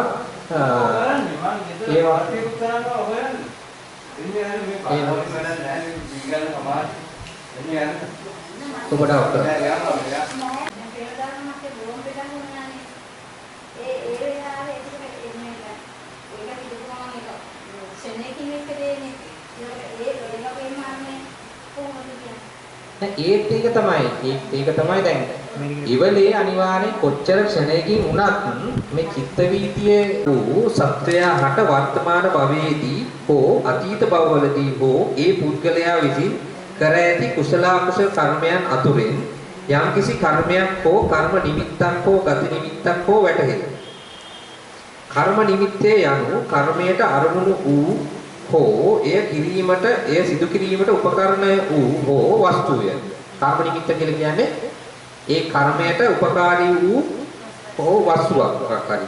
කුසල කර්ම කළවුන්ට බෝධි, චෛත්‍ය, බුද්ධ ප්‍රතිමා, මල්, පහන්, ආහාර පාන වස්ත්‍රාදිය කර්ම නිමිති වශයෙන් වැටහෙනවා. අකුසල කර්ම කළවුන්ට මරණු ලබන සතුන් අනුන්ගේ බඩු සතුන් මැරීමේ සොරකම් කිරීමේ උපකරණ යනාදී කර්ම නිමිති වශයෙන් වැටහෙයි. හරිද? ඒක හරිය අපිට පැහැදිලි නේ. තව පැහැදිලි කරන්න අවස්ථාවක් නැහැ. ගති නිමිත්තේ යනු මතු උපදින භවය සම්බන්ධ දේවල්ය. නරකයේ උපදනා සත්‍යයනට මහ ගිනි දැල්, ලෝදිය, ගිනි අඟුරු ආදිය හා යම රාක්ෂයන්ද නපුරු සතුන්ද වැටහෙයි. ඒ වැටහීම් ඒ දේවල් ඒ තැන්වලම ඇති සැටියෙන් සමහර විට තමා සමීපයට ඒවා පැමිණ ඇති සැටියට සිදුවේ. ඒවා පේන්න පුළුවන් ඉස්සරහට.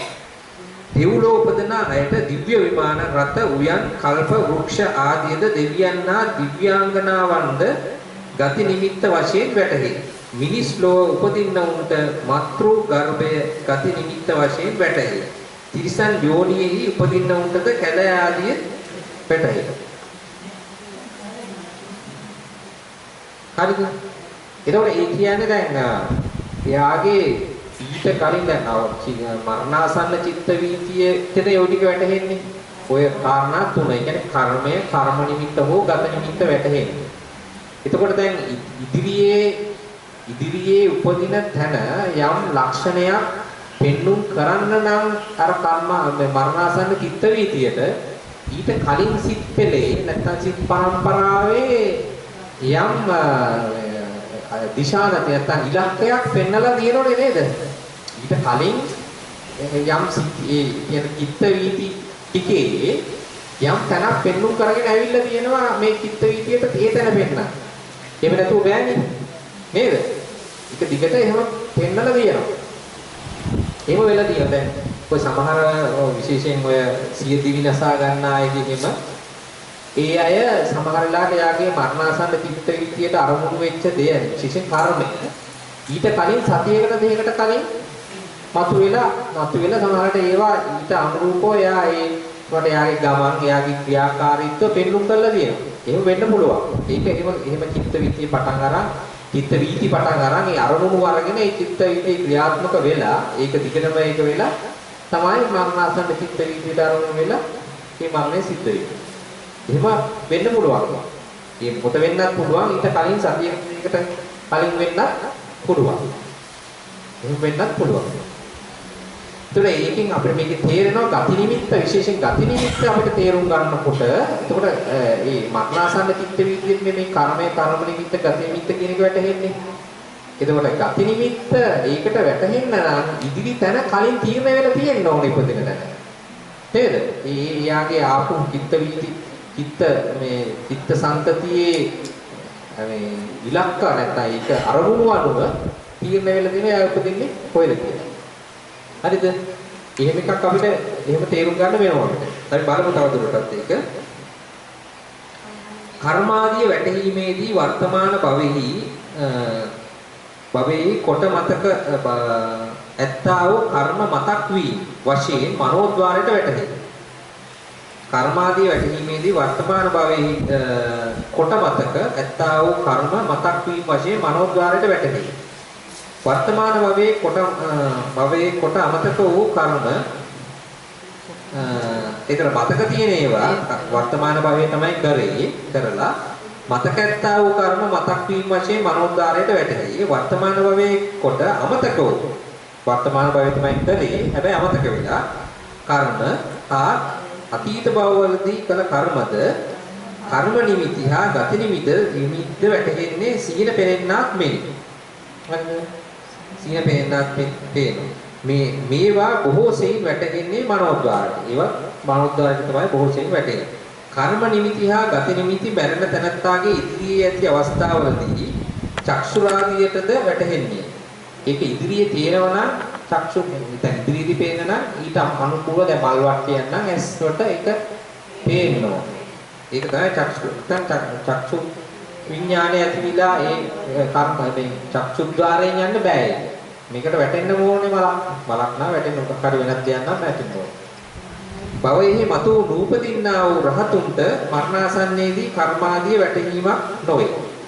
ඒතර රහතන් වහන්සේලා පරිනිර්වාණයේදී කර්මාදී වැටෙන්නේ නැහැ. මරණය කෙසේ සිදු වුවද භවයේ උපදනා එක සත්‍යයකුදු කර්මාදී තුනෙන් එකක් නොවැටහි නොමැරේ.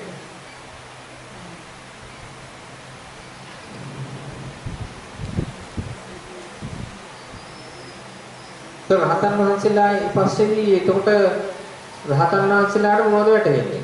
කර්මය වැටෙන්නේ නැහැ. ගති නිමිත්තක් එන්නේ නැහැ. උපදින තැනක් නැහැ. ඒතර කර්ම නිමිති නැහැ. ඔව් ඒ එන්නේ නැද්ද? එන්නේ නැහැ. ඒතර මොකද වෙන්නේ?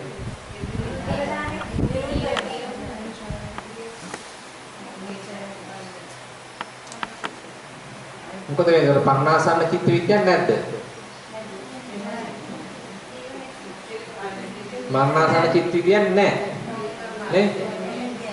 මරණාසන්න චිත්තය ඇති වුණොත් මොකද වෙන්නේ? ප්‍රතිසංසිතක් ඇති වෙන්න ඕන. හරිද?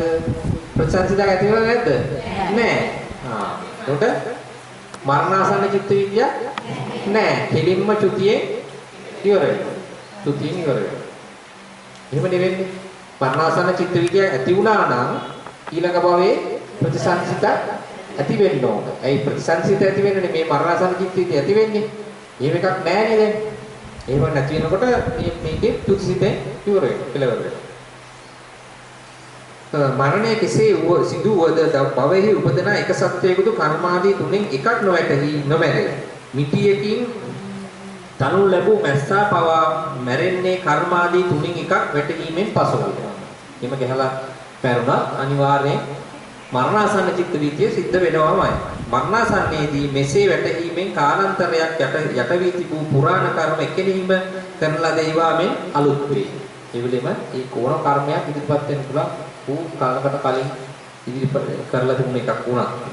කර්මාදී තුනෙන් යම් කිසිවක් වැටුණා වූ මරණාසන්න සත්‍යයේ සිට ඒ වැටුණු දෙයට නැමී පවත්වන්නට වන්නේය. ඊට හේතුව භවයේ නපුර වසන අවිද්‍යාවත් භවයට ඇලුම් කරන තණ්හාවත් අප්‍රණීන භාවයෙන් ඔහු කෙරෙහි ඇති බවය. මේ අවස්ථාවේදී ඔහුට ඇතිවන්නේ ඒ වැටුණු දෙය අරමුණු කරන සිත් පරම්පරාවකි. ඔහුට විපාක දීමට ඉදිරිපත් වී ඇති කර්මයේ අපායෙහි උපදවන කර්මයක් වේ නම් මේ අවස්ථාවේ ඔහුට ඇතිවන සිත් පරම්පරාව අකුසල ජවනයන්ගෙන් යුක්ත කිලිටි සිත් පරම්පරාවකි. විපාක දීමට ඉදිරිපත් වී ඇති කර්මය කුසල කර්මයක් වේ නම් මේ අවස්ථාවේ ඔහුට පිරිසිදු කුසල චිත්ත පරම්පරාවක් ඇති වෙනවා. ඒ වෙලේ ඇති වෙන පරම්පරාව අදාළ වෙනවා. ඒකට අවසාන මොහොතේදී මේ පරිසරය ඉතාම වැදගත් වෙනවා නේ. ඒ ඉන්න පරිසරය අපි තරහින්ද නැත්තම් හිත අපේ ඒ වෙලාවේ චිත්ත පරම්පරාවේ తত্ত্বය ඉතාම වැදගත් වෙන ඊළඟ ප්‍රතිසන්දියට. සත්ව ශරීරයක ඇතිවන්නේ සිත් ඇතිවීමට ආධාර වන අතීත කර්මයන් හටගත් වස්තු රූප ශරීරයේ වස්තු රූප ඔහුගේ ශරීරයේ ඇති තෙක් පවණි. සත්ව ශරීරයක සිත් ඇතිවන්නේ සිත් ඇතිවීමට ආධාර වන අතීත කර්මයෙන් හටගත් වස්තු රූප ඔහුගේ ශරීරයේ ඇති තෙක් පවණි. වස්තු රූප පරම්පරාව සිදී ගිය හොත් ඉන්පසු ඒ ශරීරයේ නැවත සිත් ඇති නොවේ. වස්තු රූප කියන්නේ මොනවද? වස්තු රූප ප්‍රසාද රූප ටික. ප්‍රසාද රූප විතරක් නෙමෙයි වස්තු රූප තියෙනවා මොනවද? හද වස්තු රූපය. ඊට පස්සේ ජීවිත ඉන්ද්‍රිය රූපේ. එතකොට ප්‍රසාද රූප ටිකත් වස්තු රූප විදිහට ගන්න අපි රූප කාණ්ඩයේ දෙක හරියටම ඉගෙන ගනිමු. එතකොට ඒ ටික ඒ කියන්නේ ශරීරයේ තාමත් මේ වස්තු රූප ක්‍රියාත්මක වෙන්න ඕන. එහෙම නැති වුණොත් ඒ චිත්තසංතානයේ ක්‍රියාත්මක වෙන්න බෑ. වස්තු රූප පරම්පරාව සිටී ගියහොත් ඉන්පසු ඒ ශරීරයේ නැවත සිත් ඇති නොවේ. ශරීරයේ නැවත සිත් ඇති නොවන තැනට පැමිණීම මරණය. තවත් නැවත සිත් ඇති වෙන්නේ නැත්තේ අන්තිමට ඇති වෙන සිත තමයි චුති චිත්තේ. ඊට පස්සේ ඒ භවයේ සිත් ඇති වෙන්නේ නැහැ.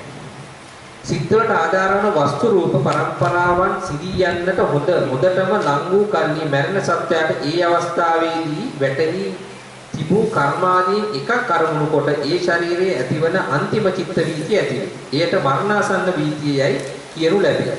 මේ අවස්ථාවේදී චිත්ත වේගය ඊට හීන බැවින් ප්‍රකෘති කාලයේ මෙන් ඒ වීතියේ ජවන් සතක් ඇති නොවේ. පසක් පමණක් ඇතිවේ.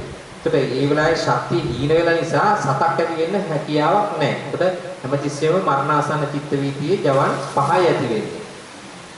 පස්වන ජවනයට අනතුරුව හෝ ජවනයේ පසු භවාංගයක් වී ඒට අනතුරුව හෝ තදාරම්මණයට අනතුරුව හෝ තදාරම්මණයේ පසු භවාංග වී ඒට අනතුරුව හෝ වර්තමාන භවයාගේ අවසාන චිත්තය වන චුති චිත්තය උපදින. එතන මරණාසන්න චිත්ත වීතිය කෙලින්ම තදාරම්මණයක් ඇති වෙලා චිත්ත චුති චිත්තය ඇති වෙන්න පුළුවන්. කෙලින්ම තදාරම්මනක් නොවි ඇති වෙන්න පුළුවන් චුති චිත්තය තදාරම්මණයයි භවාංගයි ඇති වෙලා චුති චිත්තය ඇති කීපයක් තියෙන වර්ණාසන්න චිත්ත වීතිය අවසාන කොටසේ වෙනස අනුව අපි ඒක වර්ණාසන්න චිත්ත වීතිය ඉගෙන ගන්නකො වෙනම ඉගෙන ගන්න තියෙනවා අපිට. එතකොට වර්ණාසන්න චිත්ත වීතියේ ජවන් 5මයි තියෙන්නේ. ඒක වෙනස් වෙන්නේ නැහැ. හැබැයි අවසන් වෙන ආකාර කීපයක් තියෙනවා. ඒක අප වෙනස්කමක් තියෙනවා අපි ඉස්සරහට ඒක ඉගෙන ගනිමු. ඒ වෙනස්කම තමයි මෙතෙන්දි මේ කිව්වේ. කිව්වේ අපි ඒක වෙනම ඉගෙන ගන්න තියෙන ඉස්සරහට ඒක ඉස්සරහට ඉගෙන ගනිමු. කලබල වෙන්න එපා ඒක. ඉන්පසු කිසි කලෙක ඒ ශරීරයේ නැවත සිත් ඇති නොවේ. චුති චිත්තේ ඇතිවීම සත්‍යයේ මරණය. චුතියෙන් පසු ඒ ශරීරයේ නැවත සිත් ඇති නොවන නමුත් සත්‍යයේ සිත් පරම්පරාව නොසිදේ. සිත් පරම්පරාව සිදේ නැහැ. එතනින් චුතිය උණයි කියලා. චුති චිත්තය විරුද්ධ වනු සමගම මරණාසන්න ජවනයන් විසින් ගන්නා ලද අරමුණම ගනිමින් විපාක දීමට ඉදිරිපත්ව තිබූ කර්මයාගේ විපාක වශයෙන් යම්කිසි තැනක දෙවන જાතියේ පළමු වන සිත වූ ප්‍රතිසන්දි චිත්තය පහළ වෙනවා. අරකේ ප්‍රතිඵලයක් විදිහට ඉස්සරහට ඊළඟ භවයේ ප්‍රථම සිත වන ප්‍රතිසන්දි චිත්තය ඇති වෙනවා.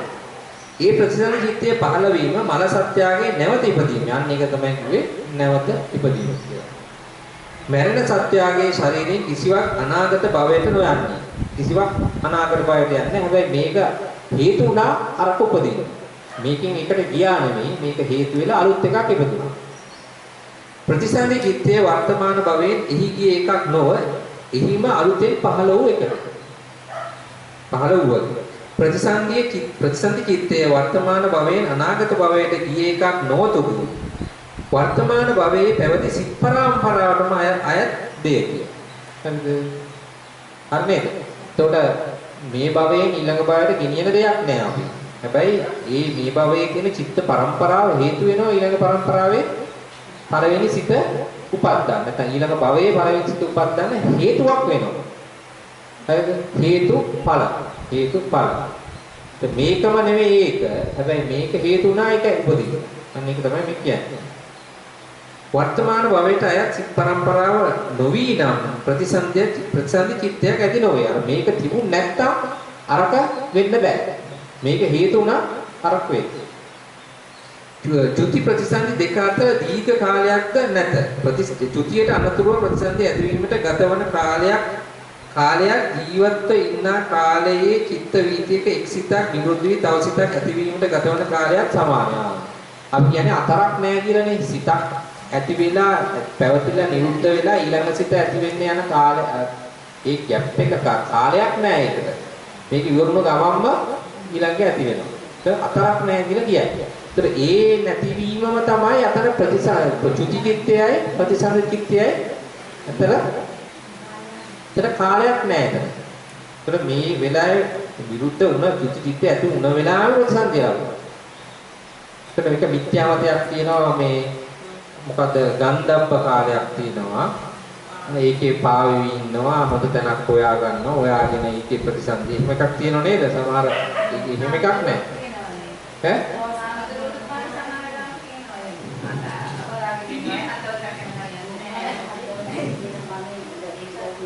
ඒක තමයි. ටික සම්පූර්ණ වෙද්දී එකක් නැහැ.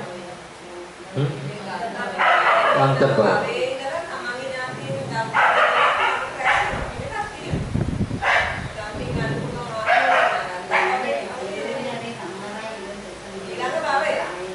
නෑ සමහර අය කියලා එකක් නෑ මේකදී. එහෙම එකක් නෑ. හැම එකෙම මේ චිත්ත වීදි චිත්ත නියාම ධර්ම කියලා එකක් තියෙනවනේ. චිත්ත නියාම ධර්මයේ චිත්ත නියාම ධර්මයට අනුගුණවම තමයි වෙන්නේ. ඒකේ නීති තියෙනවා. ඒ නීතියට තමයි වෙන්නේ. ඒක අවුවත් කරන දෙයක්, පාලනය කරන දෙයක් එහෙම එකක් නෙවෙයි. ඒක ස්වභාවික නීති ක්‍රමයක්.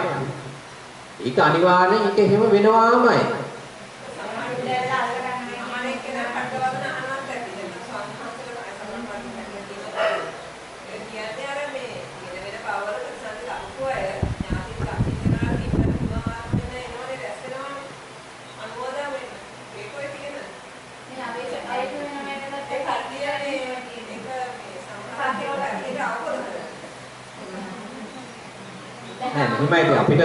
මෙහිමයි අපි බුදුරජාණන් වහන්සේගේ මේ ජීවමාන කාලේ සමහර ස්වාමින් වහන්සේලා හිටියා යම් අනවබෝධයෙන් ධර්ම දේශනා කරපු අය. බුදුරජාණන් වහන්සේ ජීවමාන කාලේ හිටියා. ඉතින් ඒ කාලේ හිටියනම් දැන් මේ කාලේ නැහැ කියලා කියන්න බෑනේ. හැම ස්වාමින් වහන්සේ කෙනෙක්ම සියල්ල අවබෝධ කරගෙනයි බණ කියන්නේ කියලා අපිට එහෙම කියන්න බෑ. ඒක නිසා මෙහෙමයි බුදුරජාණන් වහන්සේ ඒකට උත්තරයක් ධර්මයේම කියලා තියෙනවා. ඒක තමයි කාලාම සූත්‍රය කිව්වේ. කාලාම සූත්‍රය කිව්වා මේවා තමන් ගලපන්න මේ ඉස්සෙල්ලා මේ ගන්න මේ අහන්න ධර්මදේශනා අහන්න ගන්නවා. පොත්පත් වලින් වෙන්න පුළුවන් ධර්මදේශනා වලින් වෙන්න පුළුවන්. ඒක අහලා තමන් මේක විමර්ශනය කරන්න ඕනේ ඉස්සෙල්ලා. මේක හරිද? තමන් මේ වෙනකොට ධර්ම ටිකක් තියෙනවනේ. ඒතර ඒ දන්න ටිකත් එක්ක මේක ගලපන්න ඕනේ මේ කියන දේ හරිද නැද්ද කියලා. ගලපලා ඉවරද බුදුරජාණන් වහන්සේ කියනවානේ මේක මේ પરම්පරාවෙන් ආවා කියලා පිළිගන්න එපා. ධර්ම මේ ග්‍රන්ථවල තිබුණා කියලා පිළිගන්න එපා. වැඩි දෙනා කිව්වා කියලා පිළිගන්න එපා. වැඩි පිරිසක් පිළිගත්තා කියලා මේක පිළිගන්න එපා. ඒක තමයි. තමන් ඒගා කාරණය මේ ධර්මයේ කලපල බලන්න. තමන් මේ වෙනකොට අවබෝධ කරගත්ත ටිකක් තියෙනවා. අන්න ඒ ටිකත් එක්ක මේක ගලපලා බලන්න. ගලපලා බලලා ඒක ඒකත් එක්ක ගැලපෙනවා නම් ඒක පිළිගන්න. ගැලපෙන්නේ නැත්නම් ප්‍රතික්ෂේප කරන්න. සමහර වෙලාවට අපිට මේක ගැලපෙනවද නැද්ද කියලා අපිට මේ හිතා ගන්න බැරි මට්ටමක් තියෙනවා. එතකොට අපි ඒක මොකද කරන්න ඕනද? අපි කරන්න ඕනේ ඒක පිළිගන්නෙත් නැහැ. අපි ප්‍රතික්ෂේප කරන්නෙත් නැහැ ඒක. අපි දන්න එක කෙලින්ම ප්‍රතික්ෂේප කරන්න පුළුවන් එක වැරදි. මේ කියපු දේ වැරදි. ඒක එහෙම එකක් නැහැ. හරි දේ කියනවා මේක හරි. ඒක පිළිගන්න මේක තමයි මෙහෙම තමයි මේක සිද්ධ වෙන්නේ. සමහර අය ওই දෙකටම දාගන්න බැරි වෙන අවස්ථා අපිට තියෙනවා. ප්‍රතික්ෂේප කරන්න තේරෙන්නේ නැහැ. අපිට පිළිගන්න කියලා ගැටෙන්නේ නැහැ. තේරුම් කරගන්න බෑ. එතකොට අපි ওই දෙකම කරන්නේ නැතුව ඕක තියාගෙන තව දුරටත් මේක හොයලා බලනවා. විමර්ශනය කරනවා තව අපිට ඒක ගැන අධ්‍යයනය කරන්න සිද්ධ වෙනවා. තව කර්ම හොයන්න පුළුවන් කෙනෙක්. පුළුවන්. විතර හොයලා විමර්ශනය කරලා අන්න ඒක ඊට පස්සේ විමර්ශනය කරලා ඉවර වෙලා අපි එක්තරා අවස්ථාවක් අපිට ඒක වැටහෙන අන්න ඒ අවස්ථාවේදී අපි ඒක හරිනම් පිළිගන්නවා වැරදිනම් ප්‍රතික්ෂේප කරනවා. ඒක නිසා අපිට එහෙම මේ අපි චුන් වහන්සේලා කිව්වාම කියලා හැමදේම පිළිගන්නවා හෝ බැහැර කරන දෙකම කරන්න බෑ. ඒක අපි දැනගන්න ඕන විමර්ශනය කරලා හරිද වැරදිද කියලා තීරණය කරන්න. ඒක තමයි ඒකට උත්තරේ. හරි.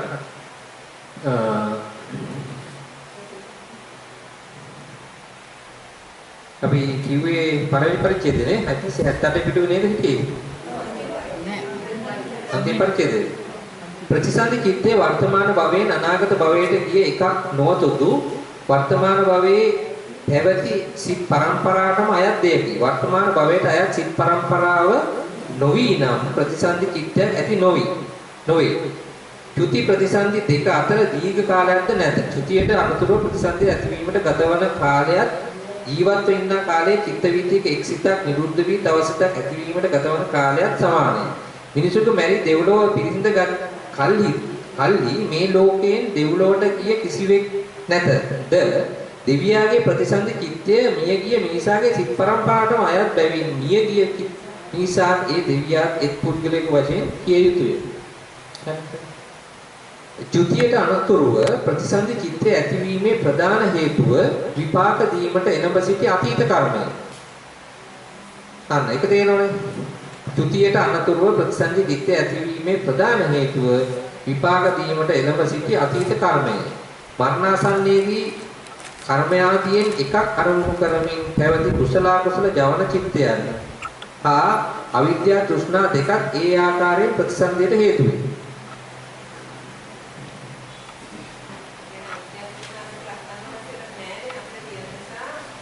ඒ අවිද්‍යා තෘෂ්ණා දෙක හේතු වෙනවා. මොකද පටිච්ච සමුප්පාදයෙන් එන්නේ ඒක.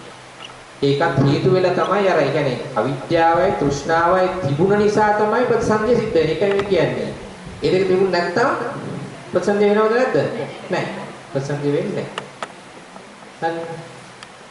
ඒක තමයි කියන්නේ.